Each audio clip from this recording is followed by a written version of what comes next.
Le don est un comportement naturel. Qu'est-ce que vous pensez de ça? On pourrait en douter.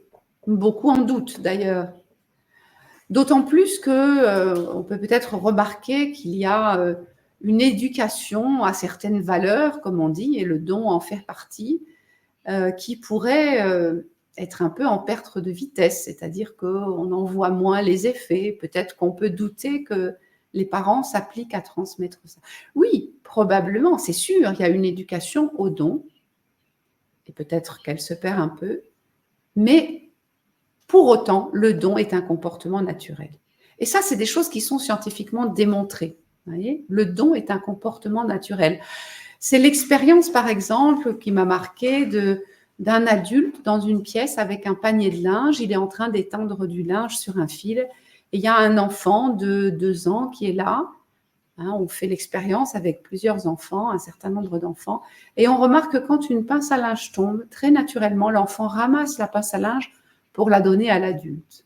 Comportement naturel. Comportement naturel si tant est qu'on ne vient pas perturber ce comportement naturel. Vous voyez, il y a aussi des expériences scientifiques qui montrent très clairement que si on vient à récompenser ce comportement, eh bien, le côté naturel de ce comportement diminue. La générosité de l'enfant qui ramasse la pince à linge devient moins présente. Voilà.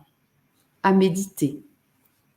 Si je viens encourager ce qui est naturel, je risque de le faire refluer. Bon, donc le don est un comportement naturel. Et comment se fait-il? Eh bien, on peut observer que l'être humain ne peut pas vivre seul. L'être humain n'est absolument pas capable, tout petit quand il vient au monde, mais aussi plus tard quand il est adulte, il n'est pas capable de vivre seul. L'être humain, il a besoin d'un groupe, d'une société. Il a besoin de bénéficier de la solidarité d'un groupe, d'une société, à certains moments de sa vie.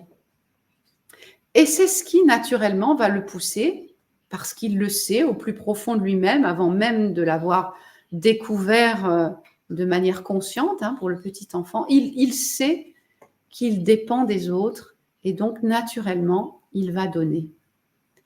Voilà, c'est un comportement naturel qui naît d'un besoin de recevoir cette générosité, cette solidarité de la part des autres.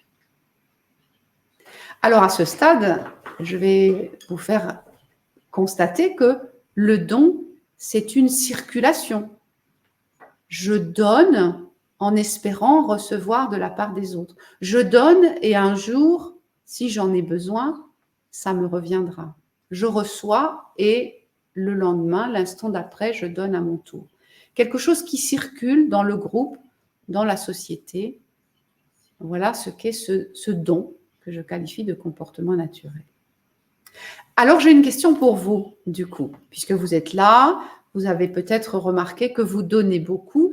Moi, je vais vous inviter là tout de suite à prendre le temps de relever, de remémorer, de citer, de partager quand est-ce que vous avez eu besoin de cette solidarité des autres? Quand est-ce que vous avez eu besoin du don des autres?